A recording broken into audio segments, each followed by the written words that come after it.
सिद्धों का दरबार है, ये सिद्धों का दरबार है। नगर में कैसी जय जयकार है, आज नगर में देखो ये कैसी जय जयकार है। सिद्धों का दरबार है, ये सिद्धों का दरबार है, ये सिद्धों का दरबार है। धन्य धन्य आज घड़ी कैसी सुखकार है, धन्य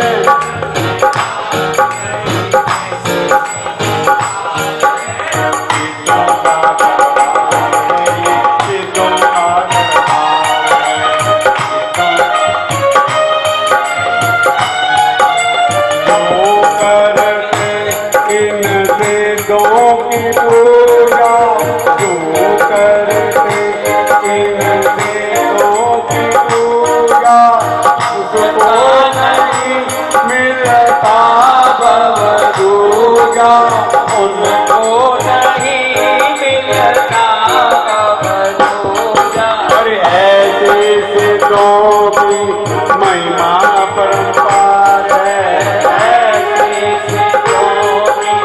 महिमा परंपार है। सिद्धों का दरबार है, सिद्धों का दरबार है, ये सिद्धों का दरबार। खुशियाँ आपात आज हर दिल में छाई है, खुशियाँ अपार आज हर दिल में छाई है। दर्शन के हेतु देखो जनता अकुलाई है, दर्शन के हेतु देखो जनता बुलाई है। चारों ओर देख लो वीर बेशुमार है, चारों ओर देख लो वीर बेशुमार है।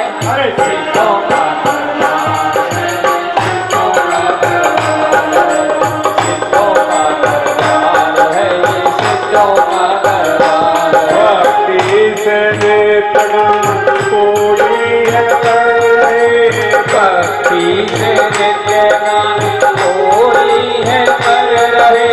आत्म सुबोध पाकर पाप मुक्ति कर रहे, आत्म सुबोध पाकर पापों से डर रहे। पल पल पुण्य का भरे भंडार है, पल पल पुण्य का भरे भंडार है।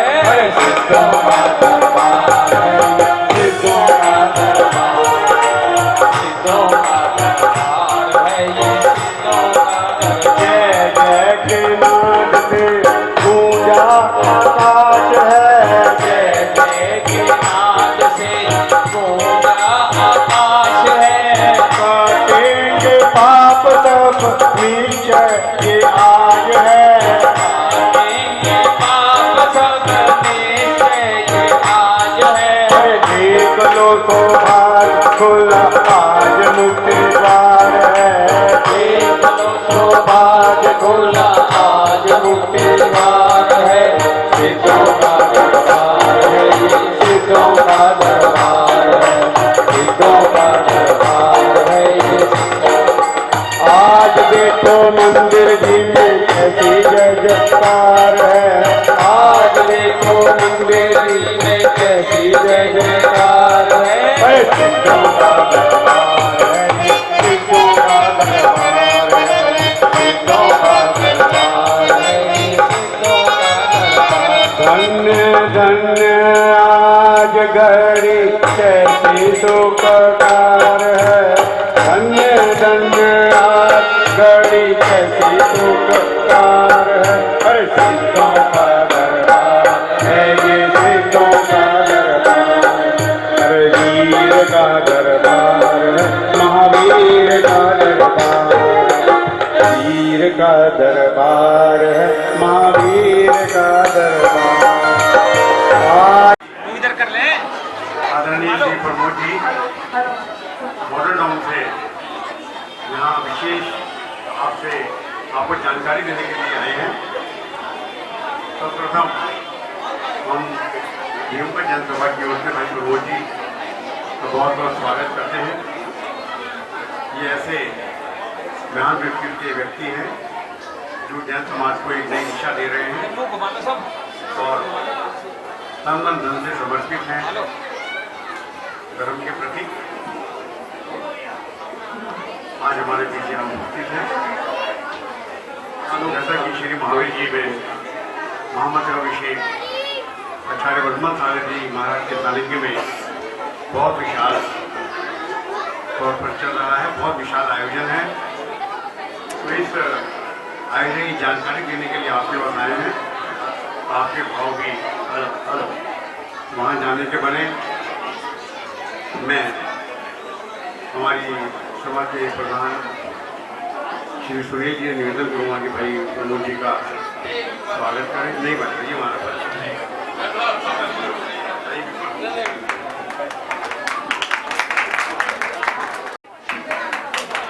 सामने से होगा बाबू जी, एक फोटो करवा लेना। सब आ जाओ भाई, है सामने होके करिए। सभी की तरफ से आपका स्वागत है मनोज जी। समय नाटक का हो रहा है। बोलो चांदलपुर वाले बाबा की जय। आपकी गूंज, आपकी जयकारा ऐसा होना चाहिए कि आपकी आवाज पूरे चांदलपुर पहुंचे। आज ये हमारा दिगंबर का सौभाग्य है कि 24 वर्ष के बाद भगवान महावीर का महामस्तकाभिषेक महावीर जी में चांदलपुर गांव में होने जा रहा है। आज से 24 वर्ष शुरू हुआ था और अब 24 साल के पश्चात ये महामस्तकाभिषेक होने जा रहा है। इसके विषय में मुझे मालूम है आप सबको नाटक की बड़ी जल्दी है। मैं ज्यादा समय नहीं लूंगा, मुख्य मुख्य बातें आपको बताऊंगा। ये जो मस्तकाभिषेक है इसमें पहले पंच कल्याणक होगा 24 नवंबर से 28 नवंबर तक और मस्तकाभिषेक शुरू होगा 27 नवंबर से 4 दिसंबर तक। क्योंकि आप सबको मालूम है महावीर स्वामी जो महावीर भगवान है, हमने वास्तव में महावीर भगवान के दर्शन नहीं किए, परंतु जब हम महावीर भगवान की बात करते हैं तो हमको चांदलपुर में जो भगवान महावीर है उनका प्रतिबिंब नजर आता है और ये महसूस होता है कि ये स्वयं भगवान महावीर इस रूप में है। और ये हमारा सौभाग्य है 24 साल के बाद जो मस्तकाभिषेक होने जा रहा है उसमें शरीक होने का हमको सुअवसर प्राप्त हो रहा है। अगले 24 साल हमने देखे नहीं और पहले और किसी ने पहले किया है तो वो भाग्यशाली पुरुष है और जिसने नहीं किया उसको इस साल मौका मिल रहा है। इसके अंदर 2650 कलश, क्योंकि ये प्राचीन परिक्रमा है, ज्यादा जल हम इसमें डाल नहीं सकते, तो मात्र 2650 कलश इसके अंदर हमारे 2650 कलश निर्धारित किए हैं जो 7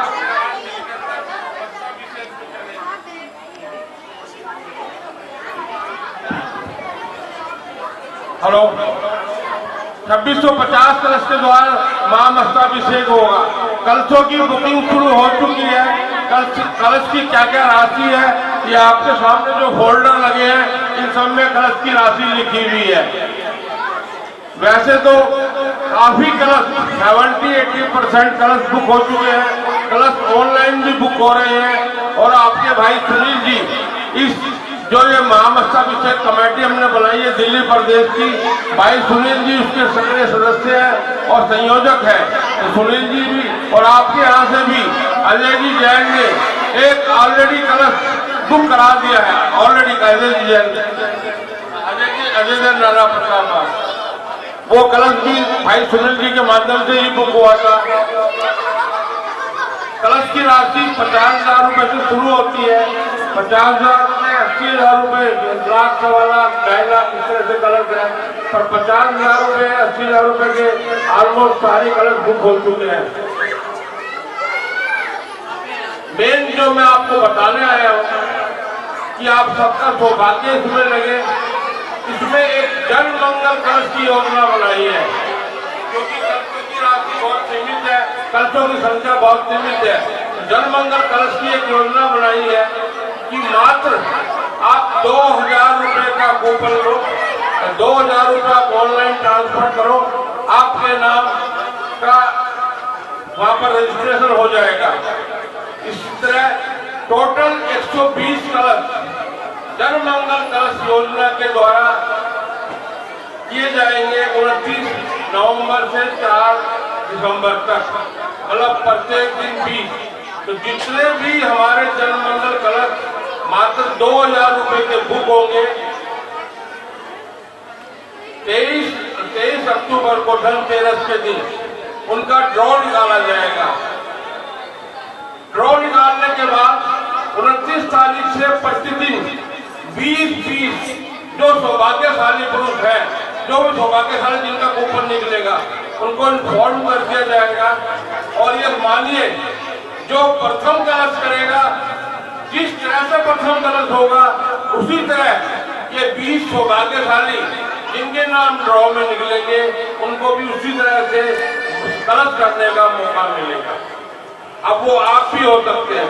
मात्र 2000 रुपए की राशि है, और मैं तो क्या समझता हूँ, आप 2000 रुपए में अपना कलश बुक कराते हैं, अपने पूरे परिवार के नाम, अपने हर एक बच्चे के नाम बुक कराओ। पूरे परिवार में अगर 5 सदस्य 6 सदस्य है, आपने 5 कलश 4 कलश 3 कलश बुक कराए और आपका ड्रॉ निकल गया, तो समझो भगवान महावीर चानलपुर वाले बाबा ने आपको स्वयं ही बुलाया है। जितने इतनी बड़ी राशि दी है, वो तो राशि देके कलश कर रहा है। और अगर आपका ड्रॉ निकल गया तो आपका तो डायरेक्ट कनेक्शन सीधा महावीर जी, भगवान महावीर से, उन्होंने आपको कलश करने के लिए बुलाया। इससे बड़ा सौभाग्य आपका हो नहीं सकता। इतनी अच्छी स्कीम है, सबको मौका है। और मैं तो दूसरी बात बोल रहा हूँ आपको, अगर आपका ड्रॉ निकल गया तो आप सौभाग्यशाली नहीं, अदरवाइज आप जो 2000 रुपए की राशि के कूपन ले रहे हैं, वो जो वहाँ पर इतने कार्य जन मंगल के हो रहे हैं, उसकी भी डिटेल में आपको बताता हूँ, क्योंकि आप सबको मन में ये जिज्ञासा होगी कि इतना पैसा जो आएगा उसका क्या सदुपयोग होगा। आपको मालूम है, सबके दिल में महावीर जी बसा हुआ है। सब साल में 1-2 बार महावीर जी जाते ही है, और कुछ भाई बहन तो हर महीने भी जाते हैं। वहाँ पर जो कमरे, टॉयलेट, बाथरूम जो भी व्यवस्था है ना, वो 50 साल से बहुत पुरानी व्यवस्था हो चुकी है। टॉयलेट भी गंदे हैं, कमरे भी गंदे हैं, तो पूरे के पूरे नवीनीकरण उसका हो रहा है। सारे टॉयलेट, कमरे, बाथरूम, धर्मशाला सारे नए नवीनीकरण के रूप में हो रहा है। इसी तरह जो बाहर, जो मंदिर से बाहर निकलते हैं, तो आपने देखा लाइन से पूरे खाने वालों की दुकान है, वही सारे बाहर जानवर घूमते रहते हैं, सब वगैरह घूमते रहते हैं। तो वो सब दुकानें बंद कर दी जाएंगी भोजन की, और वहाँ पर नया फूड कोर्ट बन रहा है। यहाँ पर पहले वो चूरन वाले की और बैंक ऑफ बड़ौदा बना, वो सबको डिमोलिश करके बढ़िया फूड कोर्ट बन रहा है। उसके अंदर 24 दुकानें बन रही है, सिर्फ फूड कोर्ट वही रहेगा, उसके अलावा सारी दुकानें वहाँ से हटा दी जाएंगी। इसी तरह जो वहाँ पर हमारा नेचुरल तत्व का जो हॉस्पिटल है, उसको काफी भव्य रूप दिया जा रहा है। इसके अलावा एक स्किल सेंटर की, वहाँ स्किल सेंटर की मतलब ट्रेनिंग के लिए एक कॉलेज की तैयारी हो रही है, एक हॉस्पिटल की तैयारी हो रही है। आप पूछेंगे कि आपने भी बताया कि 24 नवंबर से जो पंच कल्याणक होने जा रहा है, पंच कल्याणक का आपकी जानकारी के लिए वहाँ पर 24 फुट की भगवान महावीर की खड़गासन प्रतिमा का चरण छतरी है। वहाँ पर भगवान महावीर की 24 फुट की खड़गासन प्रतिमा और उसके साथ 24 का निर्माण हो रहा है। प्रतिमा वहाँ पर विराजमान हो चुकी है, क्योंकि वहाँ पर महावीर जी में हमारा दिगंबर का खड़गासन कोई अस्तित्व नहीं था, तो थोड़ा बहुत हमारा दिगंबर समाज तो रहता था, तो वो भी वहाँ पर वो भी खत्म हो जाएगा। तो उसी 24 फुट का भगवान महावीर का वहाँ पंच कल्याणक 24 नवंबर से 28 नवंबर तक होने जा रहा है। तो मेरा अनुरोध है पूरे शक्तिनगर दिगंबर जैन समाज से, और मैं आपको आमंत्रण करने और निमंत्रण देने आया हूँ कि ये शुभ अवसर आपको जिंदगी में दोबारा मिलने वाला नहीं। अगले 24 साल किसी ने देखे नहीं, जो देखेगा वो भाग्यशाली है। परंतु आज जो मौका हाथ में उसको चूको मत। और जो भी कलश करना है भाई सुनील जी से बात करके, भाई रामकुमार जी बैठे बात करके पूरी डिटेल इसके अंदर है, और जलमंगल की भी पूरी डिटेल इसके अंदर है। आप समझ लेना, मैं दोनों बुकलेट सुनील जी के पास छोड़ के जा रहा हूँ, और सुनील जी आपको इसके बारे में पूरी सहायता करेंगे। जय जी। आपका ज़्यादा समय नहीं लगा, मुझे मालूम नाटक की तैयारी होगी। देखिए प्रमोद जी ने कि महावीर जी में जो ये मोहम्मद जोगरे जा रहा है इसकी जानकारी दी है। वो कोई शक नहीं कि महावीर जी सभी के लिए ऐसा स्थल है जहाँ वर्ष में एक बार जाने का प्रयास सभी का रहता है। और वहाँ जो खडगासन प्रतिमा विराजमान होनी है वो आ चुकी है। आपने देखा व्हाट्सएप पे जैसे प्रतिमा पहुँची है, जैसे कहा गया है, सारा कार्यक्रम समय के साथ चल रहा है और बहुत सुंदर बड़ा विशाल कार्यक्रम ये होगा।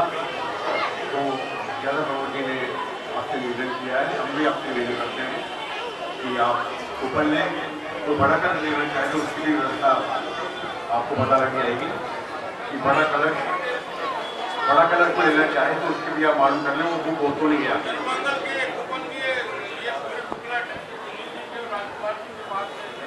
मैं तो आज मैं बड़ौदा टाउन में भी बैठा, एक परिवार के अपने सब बच्चों के नाम, अपने सबके नाम ऊपर 2000 रुपये की कोई राशि।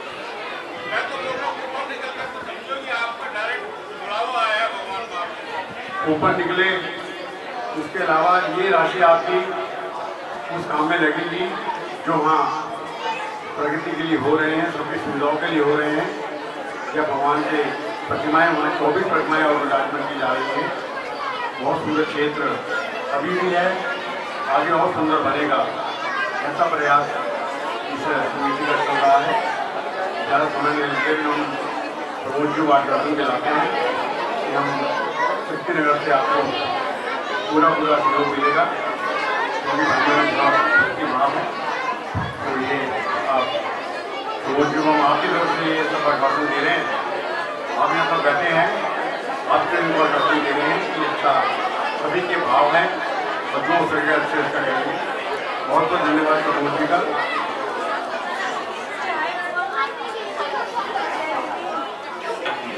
2500 वर्ष पहले की बात है।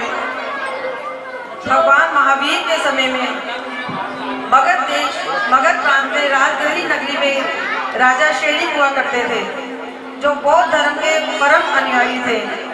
दूसरी ओर वैशाली नगरी के राजा चेतक, उनकी राजकुमारी चेलना, महावीर भगवान की मौसी जो कट्टर जैन पंथ की अनुयायी थी। एक बार राजा शैलिक ने चेलना को देखा और उसके बाद क्या क्या क्या। तो चलिए मंगल कार्य का शुभारंभ हम मंगलाचरण के द्वारा करते हैं।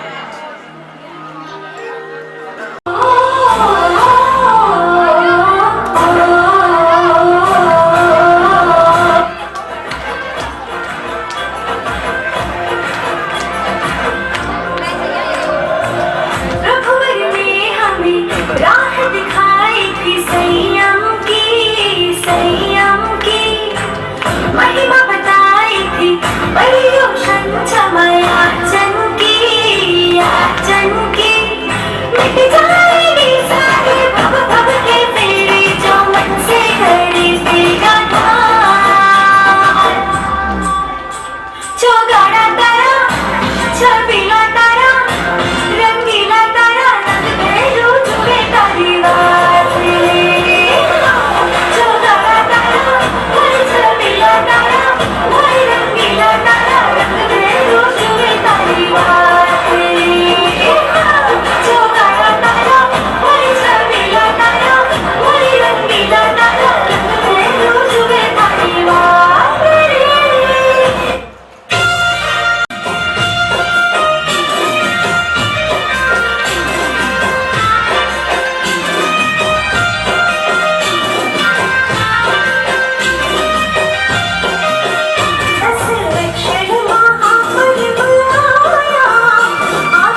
खेलना उनका अपमान है।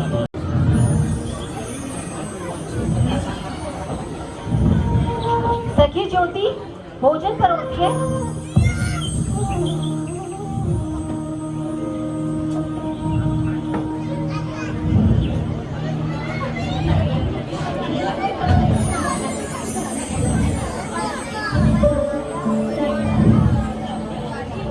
ग्रहण करिए गुरुजी।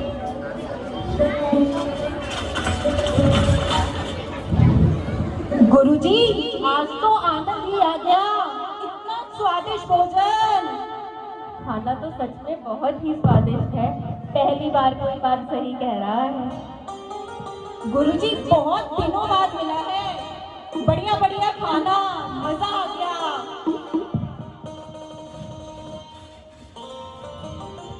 गुरुजी इतनी जल्दी? अरे अब खाता ही रहेगा क्या? चल खड़ा हो, मेरी पादुकाएं लेके आ। इतना स्वादिष्ट भोजन ढंग से खाने की नहीं देते।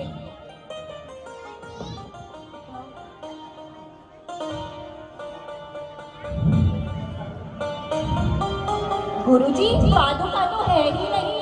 अरे क्या बात कर रहा है, यही तो उतारी थी। जा दादी से पूछ करा।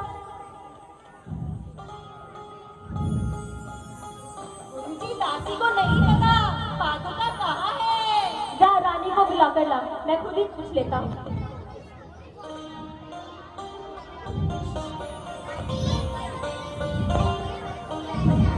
रानी केतला, जब हमने आपके द्वार में प्रवेश करा था तब अपनी चरण पादुकाएं यही उतारी थी। आप एक बार अपने दास दासी से पता कराइए, कहीं किसी ने हमारी पादुकाएं इधर उधर तो नहीं रखी है। गुरुजी आप ही बोलेंगे, छोटा मुंह और बड़ी बात। आप तो त्रिकालदर्शी है, तीन लोक के स्वामी है। आप अपना ज्ञान लगाकर खुद ही को नहीं देखते। भूतकाल में आपकी चरण पादुका किसने उठाई थी, वर्तमान में वो किसके पास होगी, और भविष्य काल में आपको मिलेगी भी या नहीं। अपना ज्ञान लगाइए। रानी अपने शब्दों को मर्यादा में ही रखो तो अच्छा होगा। तुम क्या समझती हो, एक तुच्छ सी पादुका के लिए हम अपना अर्जित किया हुआ ध्यान लगाए और तुम्हें चमत्कार दिखाते रहे। आज तक किसी भी धर्म के गुरु ने हमारी परीक्षा लेने की गलती नहीं करी है, और एक तुम हो जो अपने धर्म गुरु को घर पर बुलाकर उसकी पादुकाएं छुपाकर उसको चमत्कार दिखाने के लिए कह रही हो। हम तुम्हें कभी माफ नहीं करेंगे रानी सेना। राजा सैनिक, राजा सैनिक।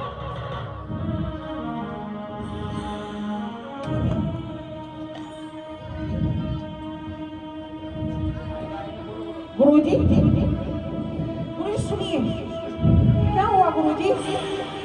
आज आपके चेहरे पर, आपके मुख पर इतना क्रोध? पूछ अपनी इस रानी से। रानी, क्या हुआ रानी, हमें बताइए। गुरुजी ये तेरी रानी पहले हमें हमारी पादुकाएं छुपाती है और फिर हमसे कहती है हम अपना ध्यान लगाएं, ज्ञान लगाएं और उसे चमत्कार दिखाएं। रानी ये सच है? क्या तुमने हमारे गुरु से ये सब कहा? बोलिए ना। मैंने अपमान नहीं, मैंने परीक्षा ली है। मैंने छुपाई है चरण पादुका। मैं सबको ये बताना चाहती थी, जिस ज्ञान को ये बताते हैं वो ज्ञान नहीं, वो सबको मूर्ख बना रहे हैं। रानी तेरा एक एक शब्द मेरे हृदय को चीर रहा है। राजा सैनिक, शांत हो गई आप। तू मेरे अनन्य शिष्यों में से एक है। वचन दे मुझे, जब तक तू किसी दिगंबर साधु का अपमान नहीं कर देता, जब तक जैन धर्म का अपमान नहीं कर देता, उसे अपना चेहरा नहीं दिखाएगा। हाँ गुरुजी, हाँ मैं वचन देता हूँ, मैं वचन देता हूँ गुरुजी। जब तक मैं किसी गुरु, किसी दिगंबर साधु का अपमान नहीं कर देता, मैं जल की एक बूंद भी नहीं पीऊंगा। ये मेरा वचन है, ये राजा श्रेणी का वचन है। जब तक राजा श्रेणी किसी गुरु की अपमान का अपमान नहीं कर देता, तब तक मैं एक बूंद पानी भी नहीं पीऊंगा। ये मेरा वचन है रानी, ये मेरा वचन है। यही मेरी शिक्षा है। आग के बदले आग, हाथ के बदले हाथ और अपमान के बदले अपमान। चलो शिष्य। परंतु गुरुजी रुकिए, रुकिए गुरुजी, रुकिए, रुकिए गुरुजी।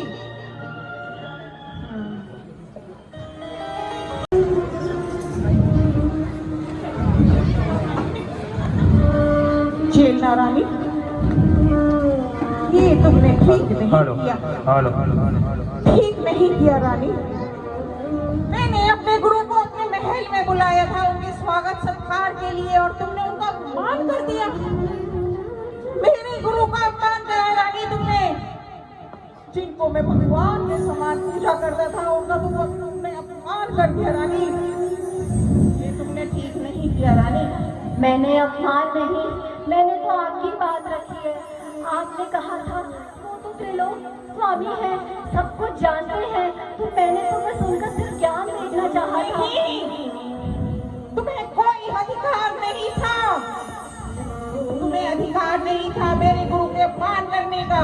और रानी सुन लो, मेरे दिल में ना कितनी पीड़ा हो गई है और इसी पीड़ा के लिए तुम तैयार हो जाओ। जो पीड़ा तुमने मुझे दी है ना, वही पीड़ा तुम्हें दूंगा। तुम्हारे ही किसी जैन गुरु का अपमान करके रानी, अपमान करके देख लेना। तैयार हो जाओ रानी, तैयार हो जाओ, तैयार हो जाओ।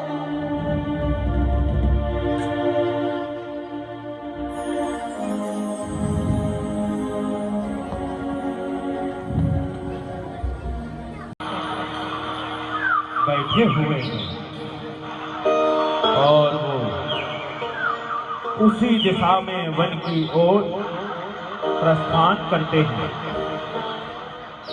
मैं क्या करूं, क्या करूं, कैसे इस दिल को चैन लाऊं। इस दिल की पीड़ा खत्म ही नहीं होती। वो दिन याद कर करके मेरा दिल बेचैन हो जाता है। क्या करूं, ये दिगंबर साधु कहाँ ढूंढूं। बदला तो लेना है, बदला तो मुझे लेना ही लेना है।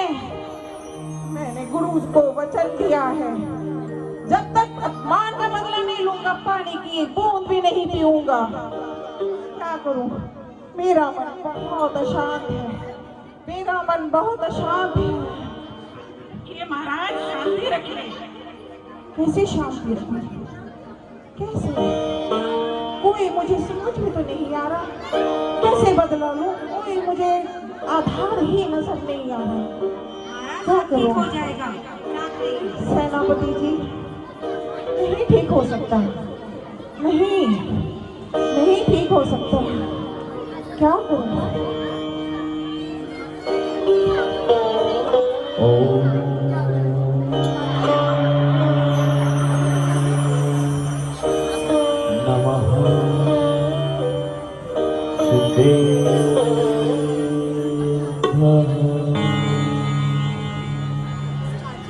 मंत्री जी, कोई आवाज सुनी आपने? हाँ महाराज, सुनाई तो दे रही है आवाज। आइए देखें।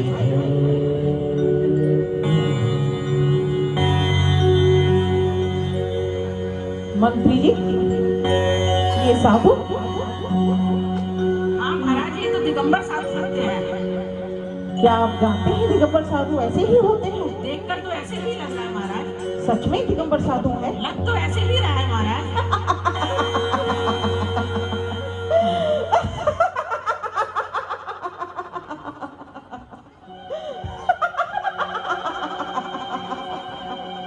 एक बार ताली बजा लो, जोर के हंसी से पढ़ना है।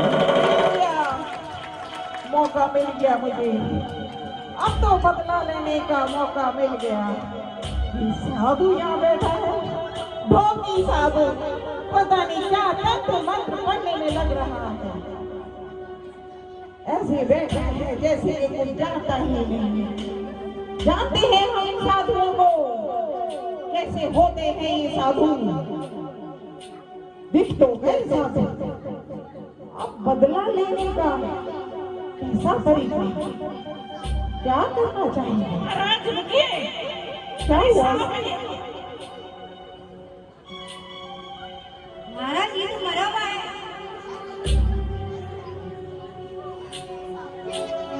मरा हुआ साहब शायद भगवान की हमारे साथ है।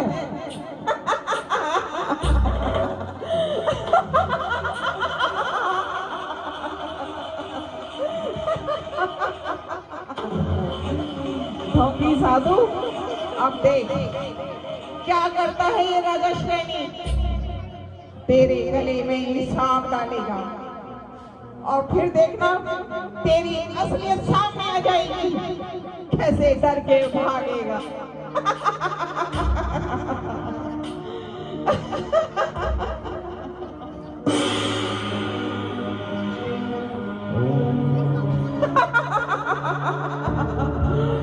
अब बड़ी इस दिल में बेचैनी खत्म हुई और रानी चेला अब तुम्हारी बारी, अब तुम्हारी बारी।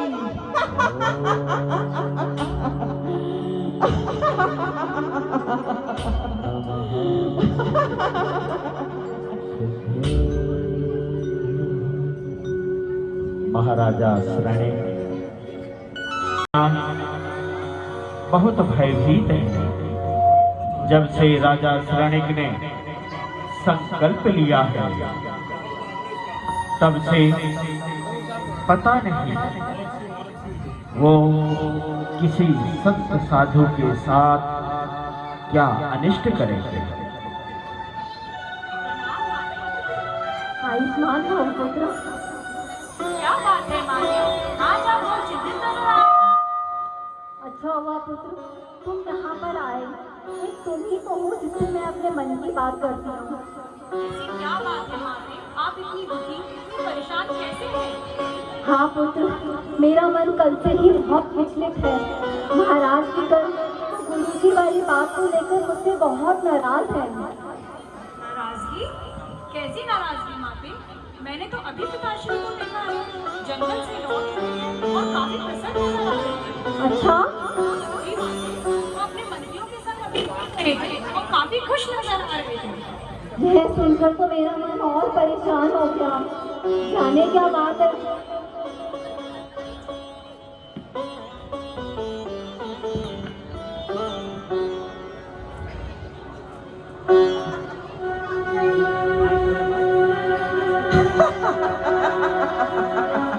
महाराज आप इससे प्रसन्न? महारानी चेला, क्या तुम्हें खुशी नहीं हुई हमें प्रसन्न देखकर? आपकी प्रसन्नता देखकर मुझे भय हो रहा है। मुझे कुछ अनुकूल नहीं लग रहा। नहीं लगना भी नहीं चाहिए। महारानी चेला तैयार हो जाओ।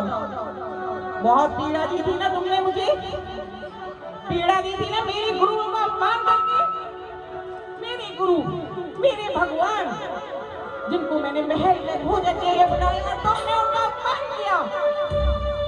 महारानी चेला वही पीड़ा सहने के लिए तैयार हो जाओ। मैंने भी यही किया। तुम्हारे जैन गुरु के गले में मरा हुआ सांप डाल दिया।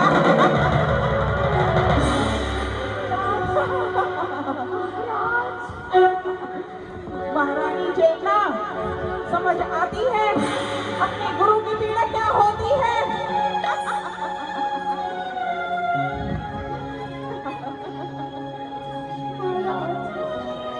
मैं क्या बोलूं, कैसे समझाऊं आपको।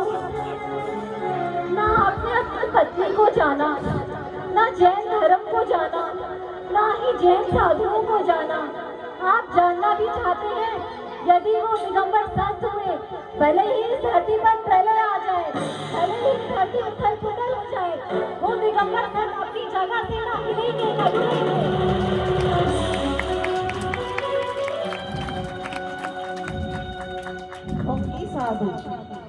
ढोंगी साधु बोलते हैं उन्हें, जो झूठ मूठ का आग बंद करके बैठे हैं। ऐसे साधु ढोंगी होते हैं जो सामने से ज्ञान देता है, ज्ञान ध्यान की बात करे कुछ कहे, वो होते हैं सच्चे साधु।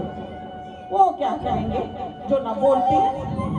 और रानी जो सांप में डाल के आया हूँ ना, अभी तक तो उनके पूरे शरीर में चींटियां चढ़ गई होंगी, जगह जगह से खून मिस रहा होगा। देखना रानी चेला, तुम्हारा वो ढोंगी साधु और बंदा तो वहाँ होगा ही नहीं। देखना भाग क्या होगा वो। यदि आपके इस कार्य के बाद वो दिगंबर संत अपनी जगह से चले गए, तो हाँ, मैं रानी चेला अपना धर्म छोड़ के आपका धर्म स्वीकार करूंगी। और यदि वो नहीं गए तो सोच क्या रहे हैं महाराज?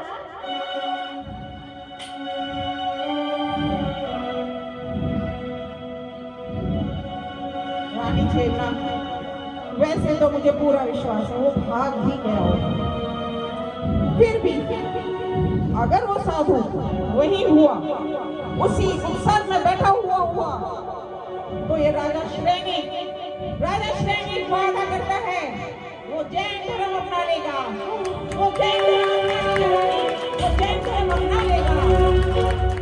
वो जैन धर्म अपना लेगा।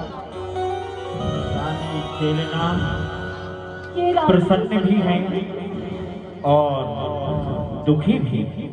प्रसन्नता इस बात की क्योंकि उन्हें पता है कि दिगंबर संत जब उपसर्ग होता है तो अपना स्थान कदापि नहीं छोड़ते। और दुख इस बात का है कि उनके पति ने एक ऐसा पाप कर्म कर दिया है जिस कर्म को काटने के लिए ये रात्रि इतनी लंबी क्यों है? मुझे अपने गुरु का उपसर्ग दूर करना है। प्रातः काल कब होगी? देखो भोर हुई या नहीं हुई।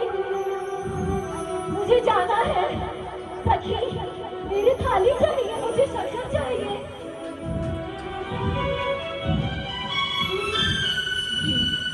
रानी कहाँ गई है? देखता हूँ।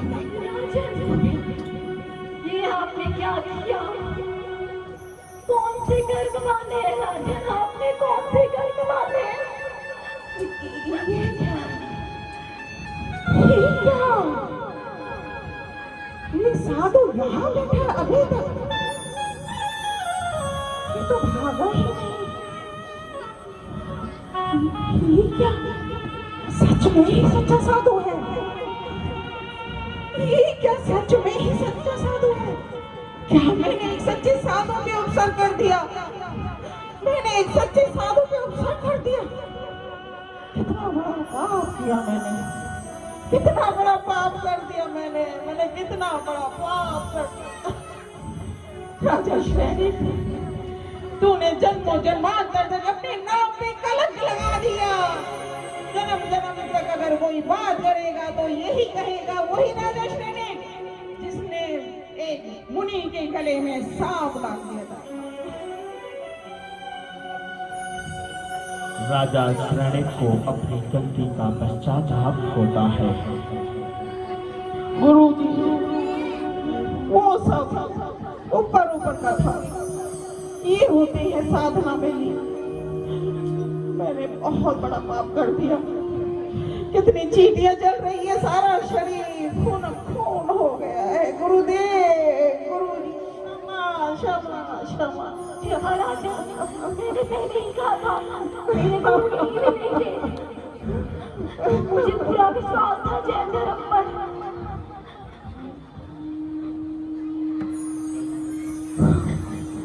मेरी ही गलती थी, मैंने सच्चे गुरु को नहीं पहचाना।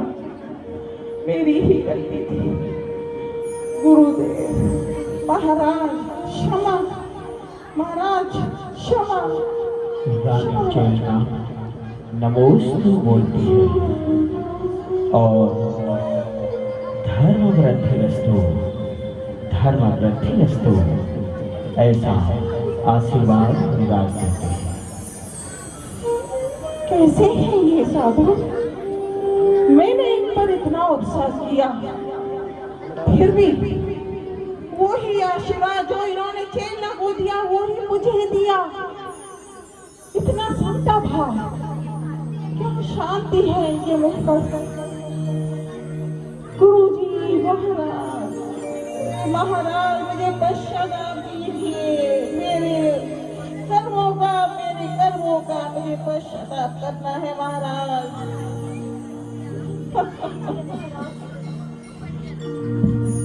धर्म वृद्धि हो।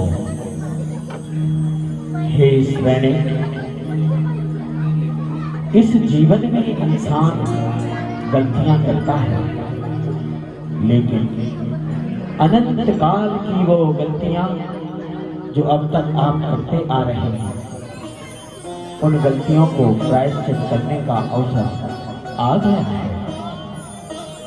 सच्चे सम्यक दर्शन के बिना ये जीव भव से पार नहीं जा सकता है। सच्चे देव, सच्चे शास्त्र और सच्चे गुरु का आलंबन लो, तभी इस आत्मा का कल्याण होगा।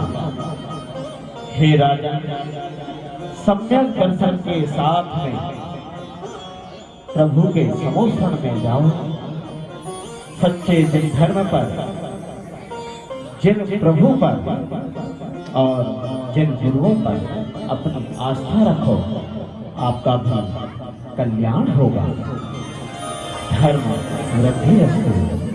महाराज, आज श्रेणी जैन धर्म को ही अपना सर्वस्व मानेगा।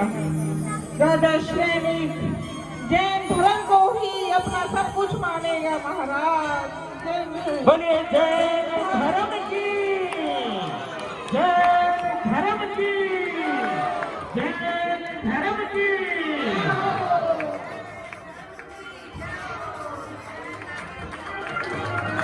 आपकी तालियों में वो आवाज नहीं है जो मंथन आपने देखा है, जिनको जीवन दिया है।